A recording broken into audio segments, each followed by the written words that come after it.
Okay, good. So we're all live. Thank you, everyone, and to those joining online. Someone's phoning me. I'll just make sure it's not a councillor.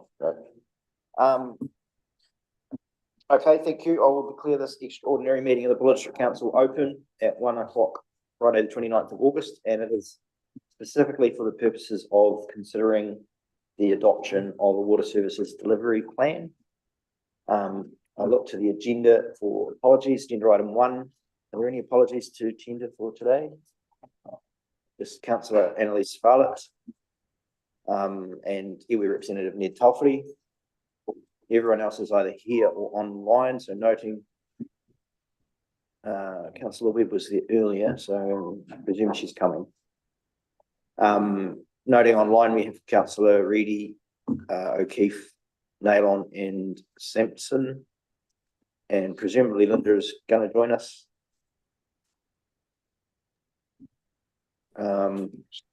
She's there now. And Councillor Webb also online, and the remainder of the councillors are in the room. I move those two apologies be accepted. Seconded, Deputy Basher. All those in favour? Any against? That's carried. Thank you. Do we have a quorum, Mr. Mayor? Yes. Everyone's here apart from one councillor. I understood that we had to have a physical quorum. Online can't count as a quorum. No, not anymore. That was changed. So, yep. Councillor Reedy, you're good? Yep. I just agreeing with you, Mr. Mayor, that came in after COVID. Yep. Yeah, they did. Used to be the case, but they changed the LGA for that. Correct. Okay, without apologies, members' interests. Are there any members wish to declare financial or non-financial in this agenda item? I believe there would be. Okay, note that there are none to record. Seconded, Councillor Weston. All those in favour? Any against? That's carried unanimously. Thank you. Okay, the main item, or the only real item today to discuss, is agenda item 3, which is the adoption of water service delivery plan. And I will go to Chief Executive Simon Pickford to introduce the paper, please. Thank you, Your Worship. Good afternoon, councillors and those online. We've been working towards this milestone for over 4 years. Very early on, we realised that we couldn't do this alone due to the scale of the investment required in our 3 water assets in Buller. Early last year, we reached out to all the other South Island councils to look for a CCO partner. After initial discussions with Marlborough, Tasman, we began work with Westland and Grey district councils. I've worked in local government for 23 years, and I have to say the way the 3 councils have worked together is a fantastic blueprint of how councils can collaborate for a great outcome for their communities.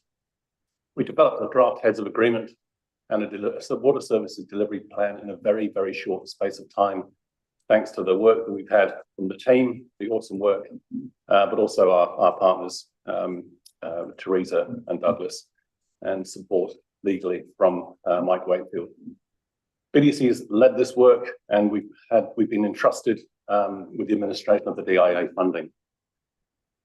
The advice we're presenting to you today addresses perhaps the most critical decision that the council has faced for the last 4 decades since amalgamation. How best to structure our water services to ensure the long-term sustainability, compliance, and legal accountability. Plan confirms the formation of a CCO in partnership with our neighbouring West Coast councils as the most prudent, cost-effective, and future-focused option. The status quo, as we've discussed, is no longer viable. The regulatory environment has shifted significantly, with the Department of Internal Affairs making it very clear that standalone business units, particularly in smaller councils like ours on the coast, are unlikely to meet the scale, capability, and compliance expectations of central government. And our work has confirmed this. Councils that have opted for standalone models are already facing the threat of intervention with the DIA, signalling a low tolerance for underperformance in the delivery of essential water services to our communities. The DIA has recently issued letters to at least 6 councils that have decided to go it alone. Most recently, Tauranga, resulting in them reversing their decision. However, we do recognise that there are concerns about this essentially being a Hobson's choice. All small councils have found this as we've moved through this process. We're also acknowledging that the plan does not have all the details that may give comfort around this table, or indeed to our communities. For example, the direct impact on our smaller communities hasn't been modelled. We also don't know what the council will look like after the departure of our water services. However, that's not what the plan is intended to be at this stage. The plan has four main goals: assessing our current water infrastructure, identifying the investment needs to meet the regulatory standards and support growth, outlining how we're going to pay for it and long-term sustainability, and how council will deliver these services. There are areas of uncertainty to be resolved, but these will be resolved once we've made a decision on the model. Over the past month or so, government's made it increasingly clear a standalone business unit was never likely to be financially sustainable, and the CCO was the only option likely to be acceptable by government. By forming a CCO with the other two councils on the coast, we can achieve the scale and resilience necessary to meet those expectations while retaining local ownership and governance. A shared CCO model allows us to pool resources, attract and retain skilled staff, and invest in infrastructure more efficiently. It also provides a unified voice for the region, strengthening our ability to advocate for funding and support from central government. Government's also strongly indicated that the coast councils must demonstrate they can work together in order to be eligible for other opportunities, such as regional deals. Importantly, a CCO structure doesn't mean we're losing control. The draft heads of agreement has been negotiated to ensure councils remain shareholders, and the proposed governance arrangements are designed to ensure that each council's interests are protected. We can embed principles of transparency, community engagement, and accountability into the CCO's constitution and operations. This model gives us the flexibility to tailor our solutions to the unique needs of Buller and the West Coast. The work that's been undertaken confirms that the alternative, going it alone, carries significant risks. We'd be left to shoulder the full burden of compliance, asset management, service delivery, with limited capacity and increasing scrutiny. The financial and reputational risks of non-compliance are real and growing. A standalone model may appear to offer more autonomy, but in practice it exposes it to greater vulnerability and the potential loss of control through forced intervention. The plan and the heads of agreement for a regional CCO offers a middle path, one that balances a local voice with regional strength and autonomy with accountability. It's a proactive, collaborative solution that positions us to meet regulatory requirements and deliver the high-quality services our community deserve, and retain ownership of our water assets. The CCO model gives us an opportunity to shape our future rather than having it shaped for us. And we have staff here today and also our key advisors. So we're happy to take questions. Thank you. Probably remiss of me not introducing just who we have got in the room and online. So we have online first Mike Wakefield, who is a partner at Simpson Grierson, who's been working alongside the team from a legal perspective and has had eyes on the structure of the heads of agreement as well. Dave Foster, who is also online from Department of Internal Affairs. And in the room we have Teresa from Santec and Douglas Marshall, who's been leading the financial modelling and work that's gone into the water service delivery plan. So I'll open it up for any questions and then we will test the recommendations.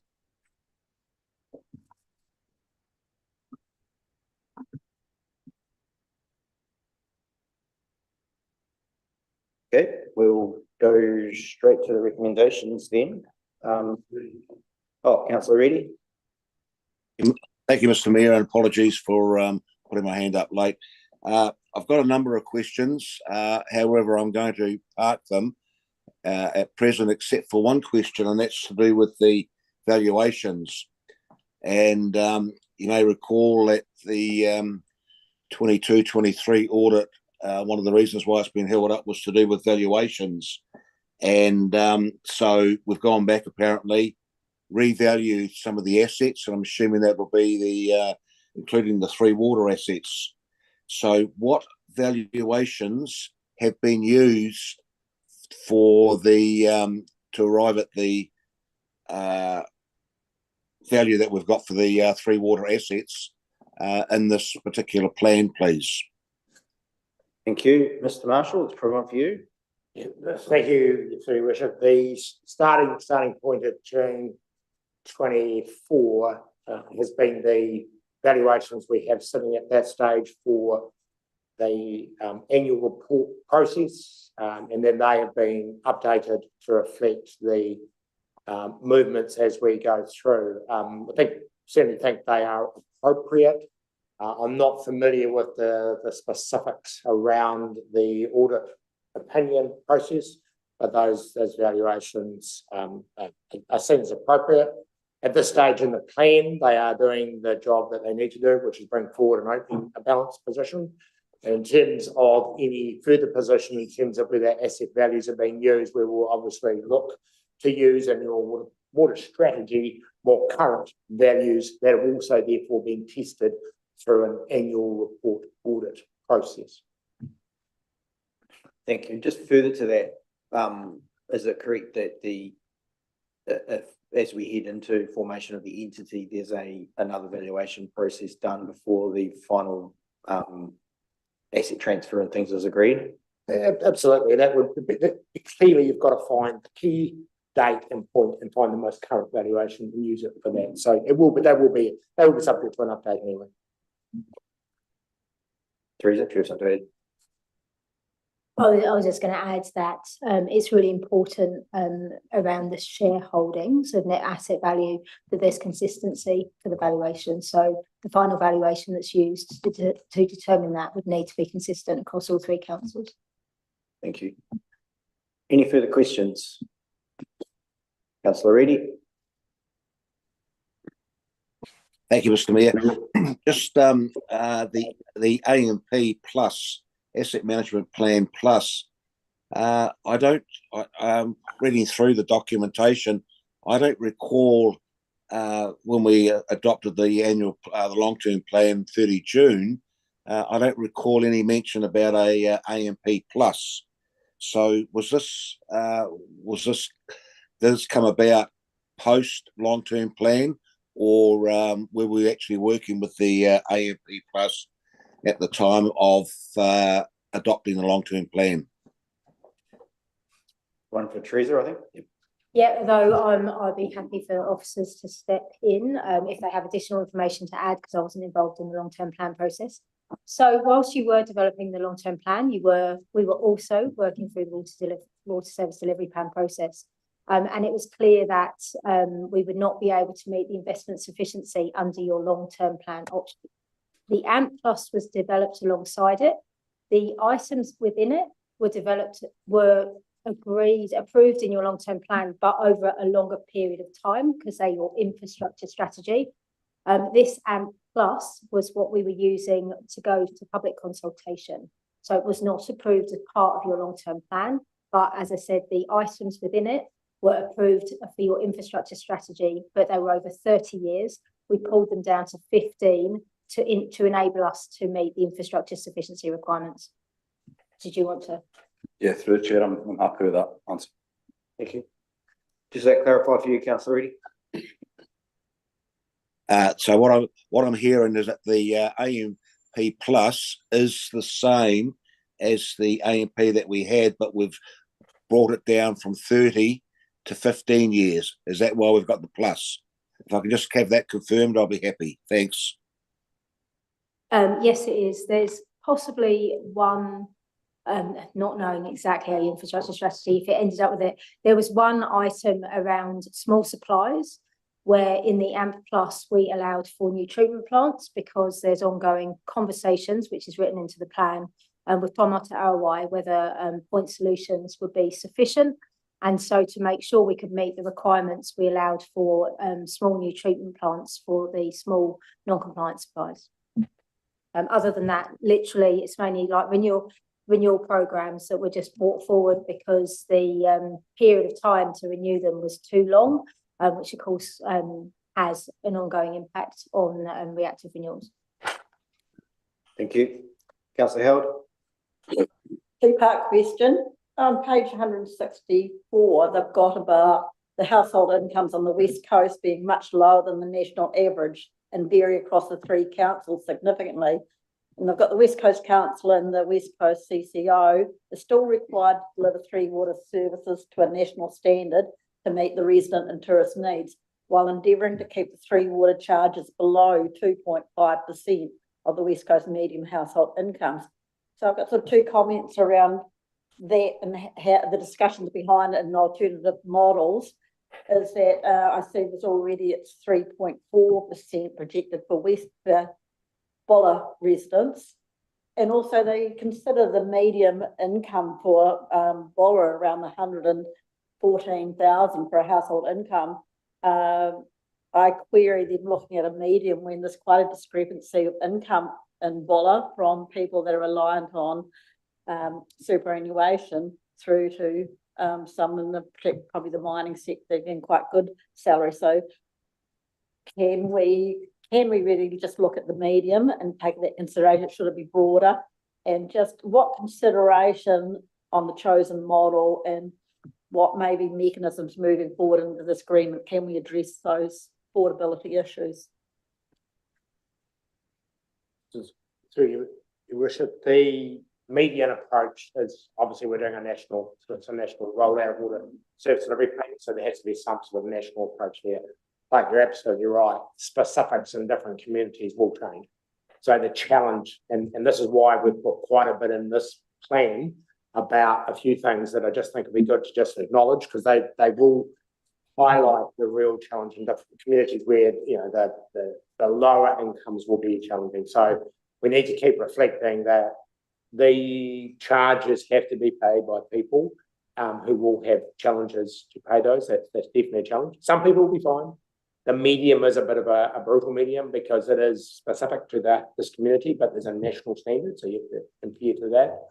We've highlighted some of the mechanisms currently that DIA provide for rates relief and other support, and we've highlighted another mechanism as well, which Dave and Mike might want to refer to, which is a new support assistance program, which will apply to councils and also to the water entities. That, in essence, postpones rates. There is an interest charge. Those sort of things are not always popular, but they could very well be pragmatic solutions to the issue. But I think the final point I would just make, the importance of your question, Councillor, is we need to keep bringing to the attention of the government that it's all very good having national standards, but actually there are some communities will be challenged by standards. So any other financial support that can be support the water program, be gratefully supported. And governments have done that in the past. So there'll be others who can comment on that. Dave, do you want to add anything to that comment there? One comment I will make, and people have talked about median household income. I think there's also a significant amount of variability in terms of the way the average cost is calculated. So, for instance, it's not an average residential cost, it's an average cost per connection. So there's no doubt that there's further work to do in regards to what that is. I've done some analysis, for instance, on a couple of councils where the average is 1,200, but the median household price is 440. So you can have a huge shift in terms of the averages and the connections between residential and commercial. It doesn't negate the issue. I think that there's still quite a bit of water, pardon the pun, to flow under the bridge in terms of averages and so on. This is really coming from an element of a starting point of getting some data that can then be further analysed. It's a good point in terms of affordability, but I would suggest you've probably got as much, if not more, uncertainty in terms of the calculation of the average cost per connection, which everybody then assumes is the average cost per household. It isn't necessarily. Right? Then you have the complexity in that you're comparing an average cost per connection against a median household income. So there's an argument they're actually shifting the metrics under which you're measuring. Thank you. Any other questions? Councillor Naylor. Thanks, Mr. Mayor. A lot of this CCO is about efficiencies. Can we have the drivers of efficiency and how we're going to capture the gains of efficiency for each of those drivers?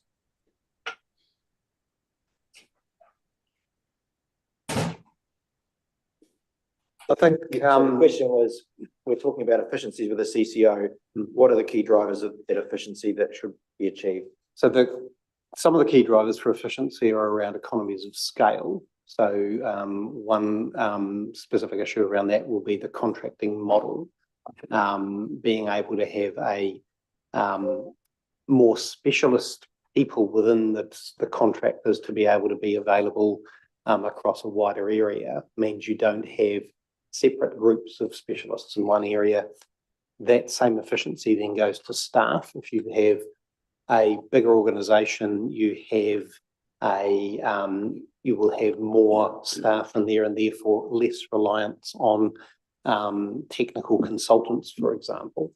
And the purchasing ability of a larger entity becomes significantly better than the purchasing efficiency of 3 individual entities. And probably the last part is then when you get down to the likes of critical spares. At the moment, we have at least 3 separate stores of spares, which are probably very similar in terms of contents. So that's a lot of assets and a lot of value sitting in a cupboard waiting to be used. If we rationalise those spares across a bigger entity, then we reduce the costs. And my other question was, do we have a handle on the stranded costs that are going to be left to go on the general ratepayer, and what sort of percentage increase will the general rate rise with these stranded costs? So through the chair, we haven't done that piece of work yet, councillor. So that's one of my KPI deliverables for this year. So until we know that the plan has been adopted, that's when that work will begin. So as you say, we'll know what our stranded costs are and what the impact on rates will be. Thank you. Any other questions? I've just got a general question that I think should be asked and put on the record, is around the implications on council if we aren't able to approve this water service delivery plan today. What would happen next? And obviously where the costs would lie in that scenario. I'll pick up that, and as we've done for the past 2 council meetings, I'll get Mike to chip in. The issue you're going to run into is if you don't adopt today, you're not going to be able to get a water service delivery plan into the DIA by the statutory set timeline.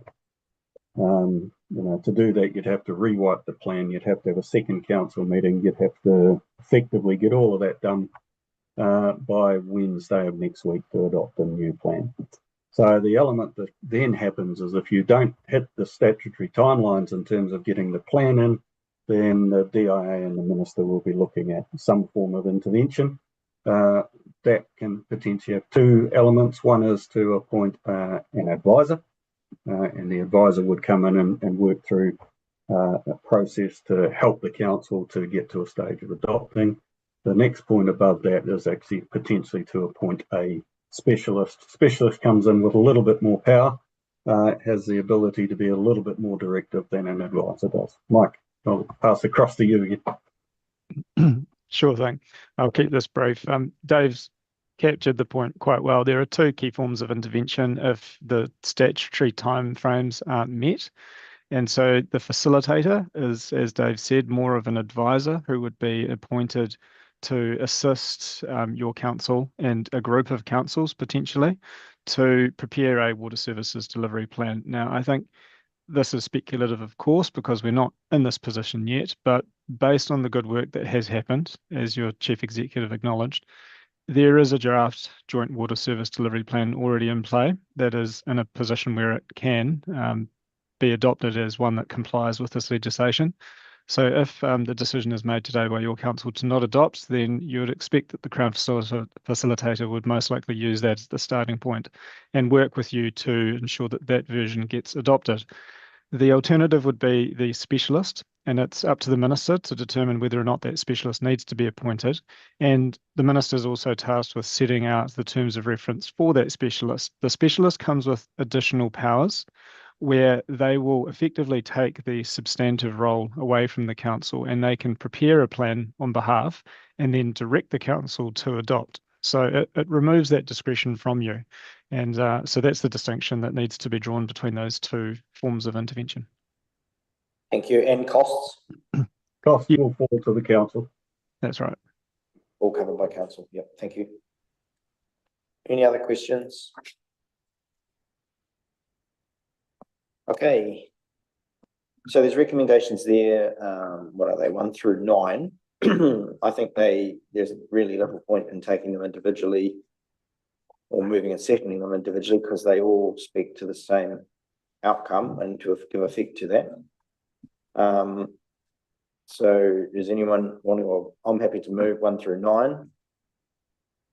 Is there a seconder? Councillor Weston. So I'll open that for, well, I guess in moving it, I'll just, I guess make comment that, you know, council had previously indicated a desire for me and our technical team to reach out to other councils to find some friends in this space in terms of a multi-council approach, because consistently through previous government's attempt at water reform and the subsequent government we have now, we were pretty clear that we didn't have a way forward on our own, certainly not an affordable one for our community. And so, yeah, we've reached out and we've ended up with a West Coast-based solution. I note that both Westland and Grey have adopted the water service delivery plan and the heads of agreement as in front of us here today. And I think we should continue to pursue this avenue based on that. I'll open that for further debate. Councillor Sampson. I would like the recommendations to be taken separately because I don't think they all fall sort of quite into an overall category. Okay, we can do them separately. Any other debate? Councillor Howard? Yes, I'd be happy to do them separately. I had a query about number 6, in that it specifies the 2 IES portfolio leads. I think with the election coming up, and we're not quite sure what sort of committee or structures moving forward, I'd prefer it just to be the mayor and 2 members to be, rather than specifying it. Leaves it to, then it leaves it to whatever structure the new council adopts, or and what is the IES portfolio if you take out the 3 waters. So I'd just rather leave it at 2 councillors. Okay. Can I just hold that thought for a second? What of the other councils? Has there been any change to that in the other councils? Do they have portfolios or what? Through the chair, certainly the two leads that were in Grey District Council have been adopted to continue doing their work. That's already been on the shareholding forum. Teresa, could you answer for Westland? I'm not sure what they did yesterday, but I'm sure it's the same elected members that were on the forum before. Yep. Okay, so are you suggesting moving an amendment? Yeah, I'd like to move an amendment to authorise the mayor and 2 elected members to the shareholder representative.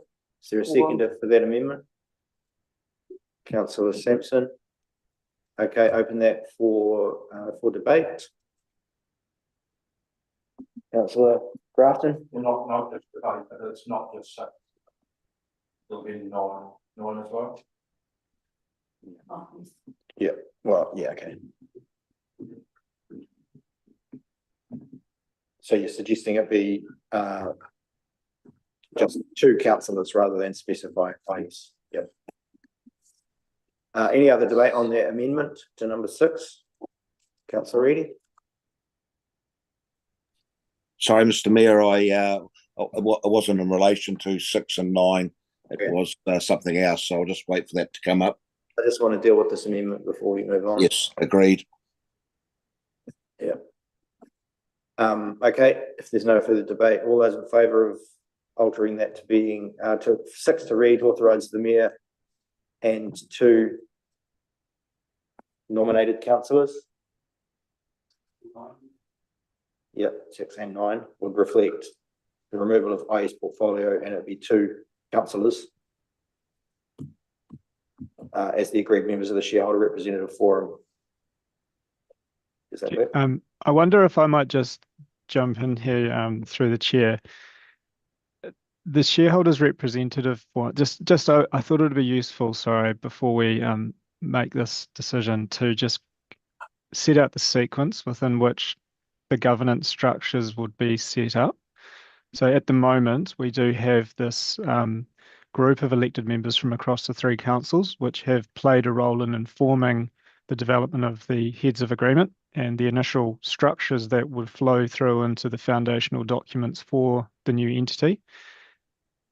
As a strict legal technical concept, that's not yet a shareholders representative forum, because that shareholders representative forum needs to be established through the shareholders agreement, which is part of the foundational document. So this is in fact a subordinate decision-making body that is being stood up to provide the initial governance oversight for the implementation plan, which is going to flow through based on the process set out in the heads of agreement. So I think it's right to say that you can appoint elected members to that group. And if you wanted to, you could change the resolution to just record that it would be the mayor and 2 others. But that group needs to be appointed and given some delegated abilities to make decisions, which is a next stage of work to come post this decision. Thank you. So I think that still fits with the recommendation. So it would read as mayor and 2 councillors as the agreed members of shareholder representative forum, and we'll need to resolve at a subsequent meeting who they're going to be.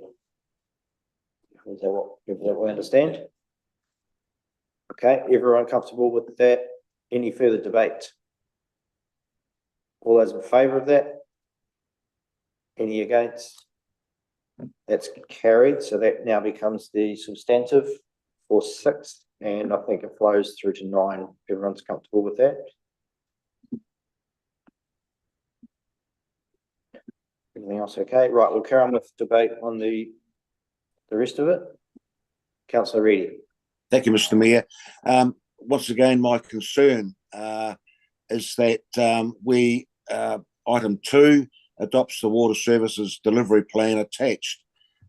Unfortunately, what is attached is a draft, and I've raised this question before. At this level, at governance level, we should be adopting a final document, not a draft document. So I'm happy to take guidance on this from Mr. Wakefield, but for me, I'm not adopting a draft because it's not, well, obviously a draft is a draft. And once again, I want to see a final document that I can adopt. Mr. Wakefield, can you shed any light? So the experience from around the country, and we have been involved in a number of these processes, is that the water service delivery plan that has been prepared is called a draft right now. But the key thing for your council to be concerned with is whether it legally complies with the requirements of the Preliminary Arrangements Act. So my role, and I'm not a modelling expert, that's very much for Douglas and for Teresa to be responsible for. We have run our eyes over the draft document from a legal compliance perspective, and we've confirmed that it does contain all of the information that DIA will need to see. While it's still in draft, what we are seeing from elsewhere across the country is that this council is authorising the adoption of it with a resolution for minor non-material amendments to be made, so that when it's submitted, it reflects the same document in the same position, but in a final form. And that's, I think, correct with the way this draft agenda has been put together. Noting, of course, that, as your Chief Executive mentioned earlier, this has had some significant resource put to it, but under some quite intense time pressure as well. And that's reflected in the approach that's been taken to putting this agenda to you today.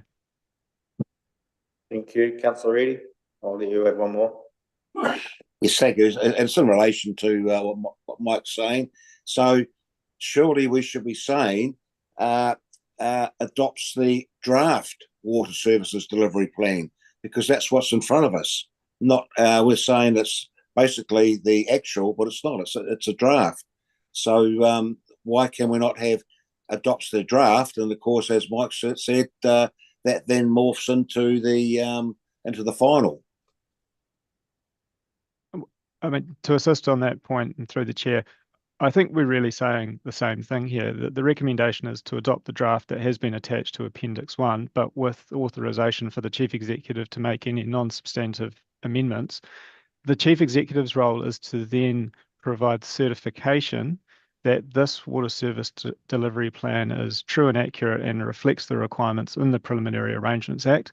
And so all three of the chief executives will be making that certification before it is submitted to DIA. So I don't think we're talking about two different things here. It's just perhaps a matter of phrasing. So yeah, recommendation 2 is talking about adopting what is attached as attachment 1, which is a draft, has draft written on it. So yeah, it's the same. We are talking the same thing, I believe.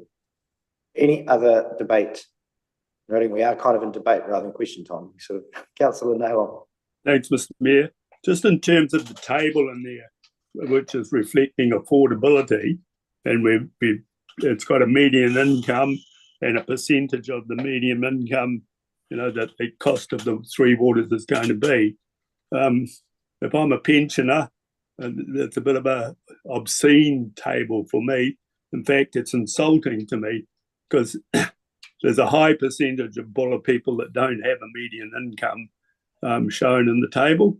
And I think there should be a metric in there that reflects the lower income people of the Buller, so that it's right there in full face, if you like, of the document, and those people that are implementing the work, that it needs to be affordable right across the board, not just for people on the median income, which is artificially high when you look at the demographics of our area. So I can't support a plan that doesn't have a metric, that shows lower income people on fixed incomes, what sort of percentage of their income is going to go to the three waters. Thank you. Any other debate?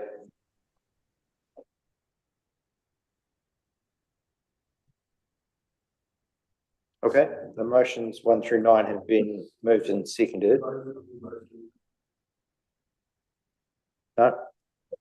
Oh, Councillor Sampson.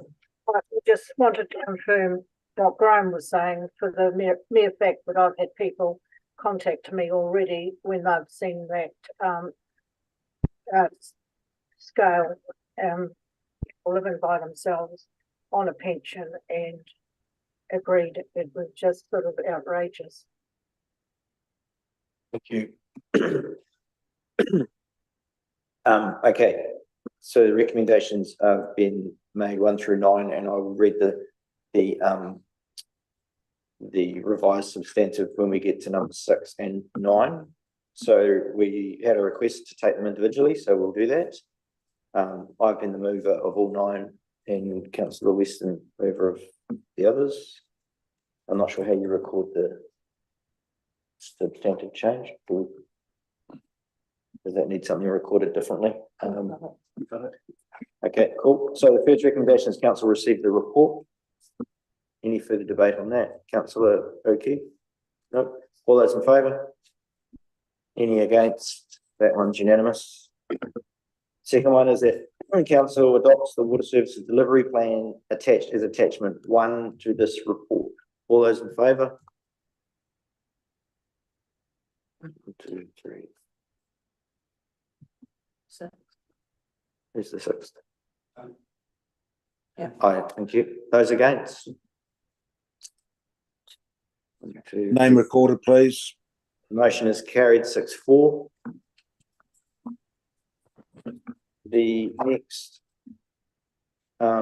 next one is number 3. Council authorises the Chief Executive Officer to make minor changes to the document if required and in conjunction with the other CEOs to the Joint Water Service Delivery Plan to allow for certification and joint submission prior to the 3rd of September. All those in favour? Any against?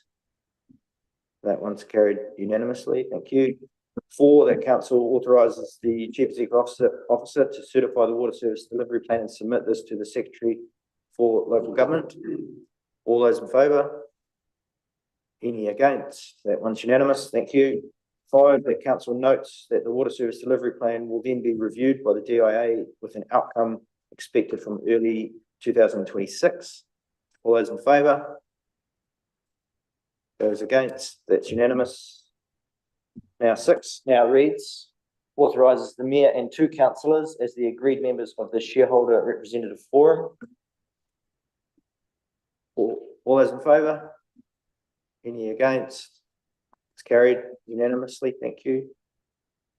7, that council adopts the heads of agreement that has been reviewed by Simpson Grierson.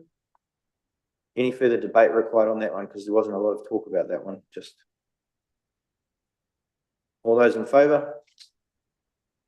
Any against? That one's carried unanimously. No. Oh, Apologies, Mr. Mayor. I'm in favour of the heads of agreement. okay, that is unanimous then. Thank you. 8, that council authorise the chief executive to be a member of the steering group, which is part of the heads of agreement. All those in favour? Any against? That one's unanimous. Thank you. And finally, 9 now reads, authorises the chief executive officer, the mayor and 2 councillors to continue the negotiations with Westland District Council and Grey District Council. All those in favour? Any against? That's carried unanimously. Thank you. Thank you all for that. I know that it's been a difficult bunch of decision making for council as elected members to make. I want to acknowledge too the technical teams and the expertise that's come together to give us guidance through this process, and acknowledge you all for your efforts. And obviously we have an awful lot of work ahead of us, either ourselves or whoever is in our seats beyond October. So I just want to acknowledge that it's going to be a big change for not only this council but the West Coast in terms of water service delivery. Thank you. There be no further business. I'll declare the meeting closed at 1:43. Thank you very much.